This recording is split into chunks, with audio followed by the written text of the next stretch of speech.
Selamat datang di Gajah Berkokok.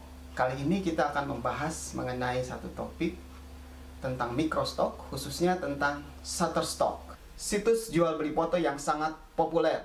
Topik ini terutama untuk para pemotret, amatir maupun profesional, ataupun Anda yang baru belajar memotret atau yang sedang belajar memotret, bagaimana caranya untuk memaksimalkan hasil-hasil foto kita supaya bisa menjadi dolar. Yuk kita bahas.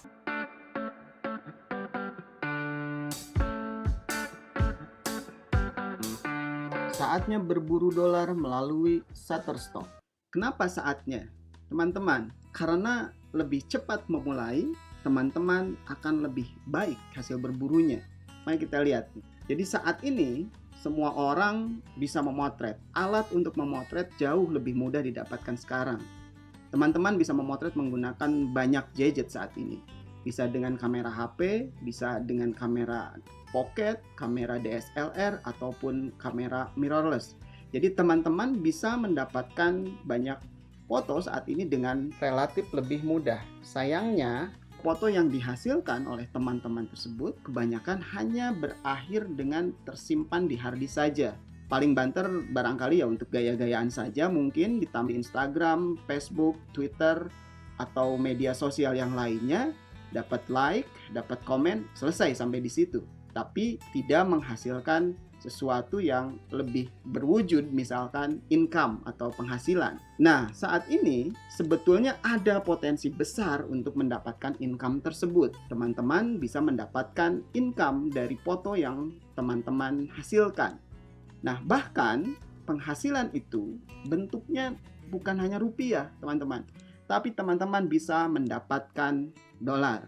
Bagaimana caranya? Jadi ada yang disebut dengan stock fotografi. Apakah itu stock fotografi? Jadi teman-teman, stock fotografi itu adalah foto yang sudah ada dan siap digunakan. Nah, di sini ada dua kata kunci. Sudah ada, siap digunakan. Adanya di mana? Ya, di si pembuat foto. Teman-teman sendiri membuat foto, maka ada foto. Siap digunakan atau tidak, ini ada kaitannya dengan siapa yang akan menggunakan. Kalau yang akan menggunakan merasa cukup dengan foto tersebut, maka siap digunakan. Tapi pertanyaannya, bagaimana bisa tahu foto tersebut siap digunakan? Nah, Anda harus bertemu dengan yang akan menggunakan itu. Jadi di sini ada dua pihak gitu ya. Ada di mana fotonya? Nah, ini fotonya ada di Anda sebagai fotografer. Dan teman-teman, yang butuh foto itu banyak sekali. Hampir semua bidang sekarang butuh foto. Kalau teman-teman setiap hari misalkan melihat berbagai hal, membaca koran barangkali, baik itu digital maupun yang fisik, membaca majalah, melihat iklan di jalanan, membaca poster kampanye, membaca sosialisasi tentang kesehatan, dan yang lain sebagainya, buku textbook, laporan penelitian, dan yang lain-lain, tentu akan sangat lucu kalau buku-buku tersebut tidak menggunakan foto. Nah, foto ini memberi kesan visual yang jauh lebih bagus terhadap bacaan-bacaan tersebut. Sehingga memang dibutuhkan foto. Setiap hari orang butuh foto.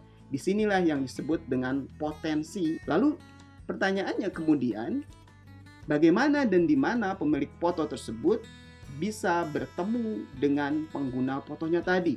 Jadi katakanlah Anda punya foto bagus dan kemungkinan ada orang yang butuh dengan foto itu, tetapi Anda tidak tahu siapa yang butuh foto Anda tersebut. Di mana bisa bertemu dengan mereka, bagaimana cara menjualnya, dan lain sebagainya. Nah, untuk itu, maka harus bertemu. Di mana ketemunya? Ya, di pasar. Tapi apakah pasar yang seperti ini? Bisa ya, bisa tidak. Kalau Anda tahu orangnya siapa yang mau membeli, kenal, bisa bertemu fisik, lalu Anda bisa barter foto Anda. Tapi tentu kalau seperti ini sangat terbatas. Nah, maka kemudian ada satu media yang sifatnya digital, yang akan mempertemukan antara pemilik foto dengan pengguna foto. Karena kemudian yang dijual adalah bentuknya digital, jadi file-file foto, pasar ini pun sifatnya adalah digital. Pasar digital itulah yang disebut dengan microstock. Jadi kalau kita lihat di sini, ini ada beberapa nama yang bisa disebut, ada Alami, ada Deposit Photos, ada 123 RF, Dreamstime, Fotolia, Canstock Photo, iStock, PhonePipe, ada juga Adobe Photo, dan yang satu paling sering disebut saat ini adalah Shutterstock. Nah, Shutterstock ini, kalau tadi kita bilang bahwa dia adalah pasar. Jadi kalau kita tahu Tokopedia, Shutterstock ini tidak berbeda dengan Tokopedia, teman-teman.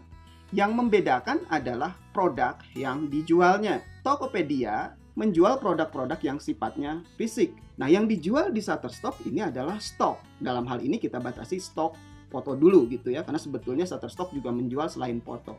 Ada vektor, ada footage, ada juga musik dijual juga di Shutterstock. Nah, kita batasi dulu di dalam foto, jadi kita bicara tentang stok foto. Nah, Shutterstock ini menjualnya barangnya adalah foto, khususnya adalah foto digital. Pembeli akan datang ke situs Shutterstock, dia akan melihat, memilah, ada tidak foto yang sesuai dengan kebutuhan mereka yang siap digunakan itu tadi. Kalau ada foto yang siap digunakan, maka dia akan mendownload foto tersebut dengan membayar sejumlah uang, yang kemudian bayarannya tersebut akan dibagi oleh Shutterstock dan Anda pemilik foto tersebut. Jadi kalau kaitannya dengan Tokopedia, maka bisa disebut, kita bisa analogikan bahwa Anda itu adalah pembuka lapak di Tokopedia. Jadi Anda membuka lapak Anda di Shutterstock. Anda menampilkan jualan Anda di Shutterstock untuk dipilih barangkali ada pengguna foto yang butuh dengan foto yang sudah Anda buat. Shutterstock ini juga kalau kita analogikan dengan pasar konvensional, ya sama saja dengan mall gitu ya, misalkan BIP, Bandung Indah Plaza. Di dalamnya ada banyak toko. Di situ ada toko makanan, di situ ada toko pakaian, ada toko sepatu, ada toko elektronik juga gitu. Nah, Anda itu adalah akan membuka toko di salah satu mall. Jadi Anda membuka toko di Shutterstock. Anda harus mengisi toko Anda dengan barang-barang yang dibutuhkan oleh orang. Jadi Anda harus mengisi toko Anda dengan galeri foto Anda. Itulah barangkali cara kerja Shutterstock. Disitulah foto Anda bertemu dengan pengguna dari foto-foto tersebut. Oke, Shutterstock. Kemudian kenapa disebut ada potensi besar untuk mendapatkan income dari berjualan foto di Shutterstock ini? Karena pasar ini adalah pasar global. Pembelinya, meskipun kita tinggal di Indonesia, tidak hanya orang Indonesia. Pembelinya adalah seluruh warga dunia ini. Ini kita bisa lihat, ini dari halaman Shutterstock saya. Jadi kita bisa lihat pembeli ini dari mana-mana, dari seluruh penjuru dunia yang ditampilkan di dalam dashboard kontributor Shutterstock atau orang yang berjualan di Shutterstock, di tokonya dia itu tadi. Sayangnya hanya 10 downloadan terakhir yang ada di peta dunia ini. Seandainya semua download dan ditampilkan, ini pastinya akan penuh dengan titik-titik biru gitu. Jadi artinya bahwa pembeli ini ada dari seluruh dunia. Kalau kita lihat di sini misalkan ini ada beberapa foto yang ditampilkan. Ini ada dari Avellino, Italia, lalu ada dari Dubai, lalu kemudian dari Jakarta, dari Belanda, dan juga dari Myanmar. Foto-foto ini dibeli dari seluruh dunia, meskipun fotonya barangkali ini adalah foto-foto lokal. Oke, kalau kita lihat dari foto saya ini yang tertera di sini, dari 5 foto ini hanya 1 yang diambil dari luar Indonesia. Foto yang pertama ini diambil di Tomohon, di pasar ekstrim. Jadi orang yang jualan daging-daging ekstrim gitu ya. Nah, ini laku saat ini terkait dengan pandemi corona. Jadi karena salah satunya disinyalir corona itu dibawa oleh kelelawar dan di sana juga dijual daging kelelawar, maka ini laku untuk ilustrasi terkait corona kelihatannya. Kemudian ini foto di Makassar. Jadi ini foto Masjid Agung Kota Makassar. Lalu kemudian ini adalah foto di Lombok, di Tanjung Aan.